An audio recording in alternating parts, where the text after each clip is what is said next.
Сәлем, кеше маған бір керемет идея келді. Соны бүгін жүзеге асырамын. Мен сендерге сыйлық берем деген болатынмын. Соны былай қарадым, өзім жасағаннан артық болмады деп ойладым.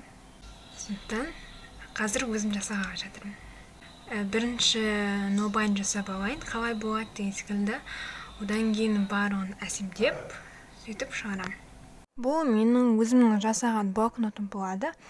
Менің алдыңғы чек-листім бар ғой, соның үлгісінде жасалады. Және де кейбір жерлерін өзгертем. Осында керемет әдемі сөздерді жазам арасына. Сөйтіп барынша өзімнің идеяларымды салып жасайтын боламын. Қалай болып шығатыны көз алдымда тұр. Қатты жасағым келіп осында.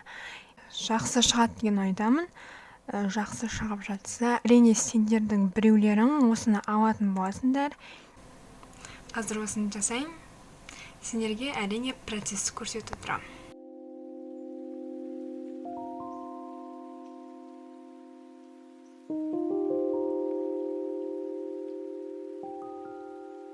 Қандай программамен жасадың деп сұрасаңдар, көріп отқандарыңдай қарапайым слайд жасайтын PowerPoint-пен жасадым. Ал қазақша шрифттар өте көп, ВК әлеуметтік желісінен іздесеңдер болады. Айтқанымдай планердің сызбаларын жоспарлауға арналған чек-листіме ұқсас етіп жасадым. Бұрын қалай жасадым, дәл солай жасап шықтым. Сол үшін де планердің ішін жасау маған қиынға соқпады. Көп сөйлемеймін, тек процесті тамашала.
Бірінші бетті дайындап болдым. Бұл енді әзірше, мысалы мен ертең келіп қарауым мүмкін. Сол кезде маған ұнамай қалуы мүмкін. Кейбір жерлер, мысалы мына 4-3-тер маған қатынап тұрған жоқ. Соларды мүмкін өзгертемін. Мен бір нәрсені жасап қоямын, одан кейін ертесіне келіп қараймын. Себебі бір күні ойым басқа болуы мүмкін. Келесі күні келіп қараған кезде ойым басқа болуы мүмкін. Мен бұған әлде түзетулер енгіземін. Бір нәрсе айтқым келіп тұр. Біліп тұрмын, мұның электронный вариантын сендер сұрайсыңдар, себебі сендер де осындайды шығарып алып өздерін жасағылары келеді. Бірақ мен сендерге электронный вариантын бере алмаймын. Мұны мен бір авторлық зат деп түсінемін. Дәл осындай планерді қаласаңдар, менің чек-листім бар. Сода дәл осыған ұқсас, сондықтан да соны алып қолдансаңдар болады. Ал бұл нағыз планерге арналған, кәдімгідей блокнот планерға арналған нәрсе. Оны сендерге өкінішке орай бере алмаймын. Мен жаңа ғана өзімнің планерімді шығарып алып көрдім. Мына жерден бүктеп көрдім, қалай көрінеді екен деп. Бір беті осындай болады. Бойынша қарасам, ұнап тұр, өте сапалы шыққан. Ал мына жағы болса осындай. Мына жерлердің басында қалай шығаратын білмей қалдым. Осын бір парақтың үстісіне шығып кетті. Ал мына жағы жақсы шықты. Қай бетті қалай шығаратын енді бүтіндей бір блокнот болғаннан кейін мына жақ бетін қалай келтіретінімді соны бәрі ойластыру керек. Бірінші мен әлі беттерді дайындап болған жоқпын. Осылай жаймен деп жүріп келе жаттым. Бүгін мен не істедім? Бүгін алдында сендерге беретін сыйлықтың бастапқыны жасап қойдым. Сендерге көрсетейін. Вот менің планерім, одан кейін мотивациялық сөздер, одан кейін планердің өзі кетеді. Осылай кете береді. Мен әрі қарата енді қазір жалғастырам. Қазір принтер бос емес, сондықтан да кейін жалғастырам.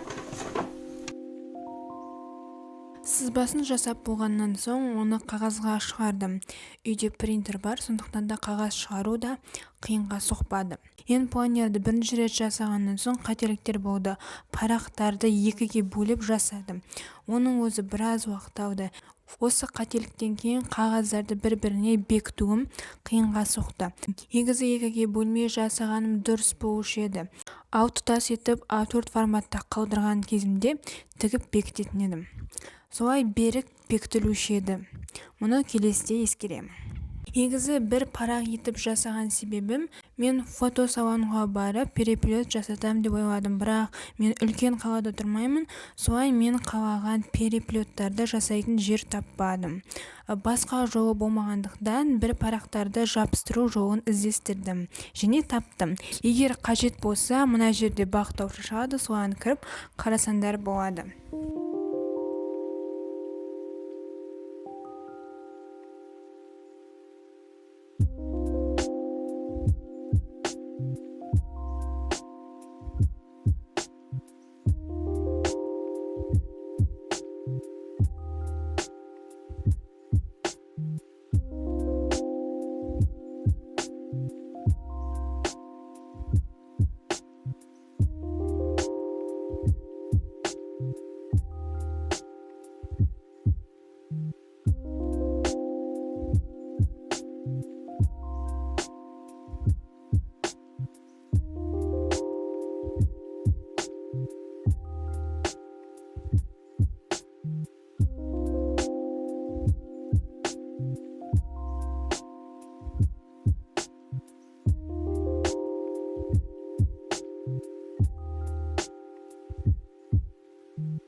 Болдым.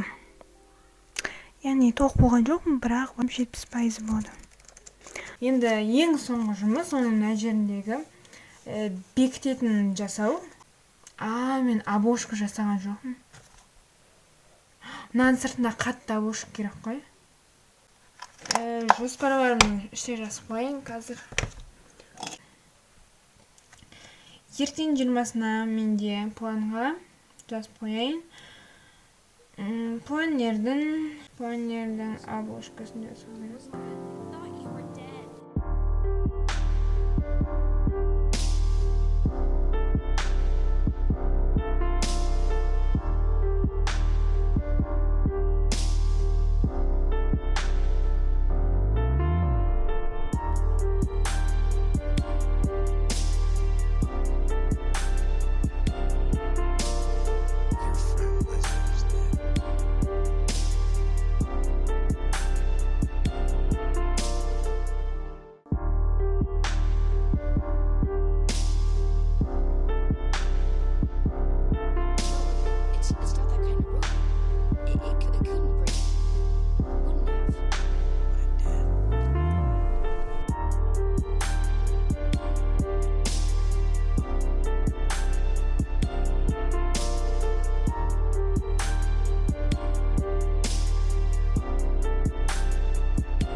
Блокноттың сыртын жасап болған сияқтымын.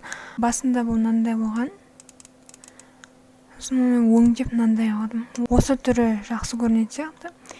Атымды жазып қойдым. Қазір мен мына жерде қатты көп заттар болып кетті, сондықтан да рабочий столды тазартуым керек. Айтпақшы, мына сурет мен түсірген сурет күшті шыққан.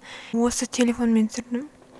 Өзіме қатты ұнайды. Осындай бір качественный шыққан суреттердің бірі. Қазір сиқыр көрсетемін сендерге. Енді күшті болды. Менде обои ауысып тұрады, бір-бірімен обои ауысқан сай бір күшті бақалам.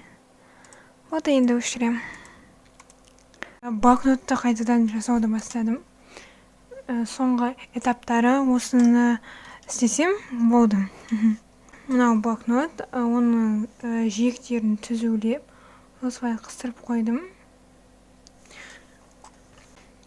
Мына видеоға қарап жасап отырмын. Неге қызық болса қарап көріп жүріңдер мінеки.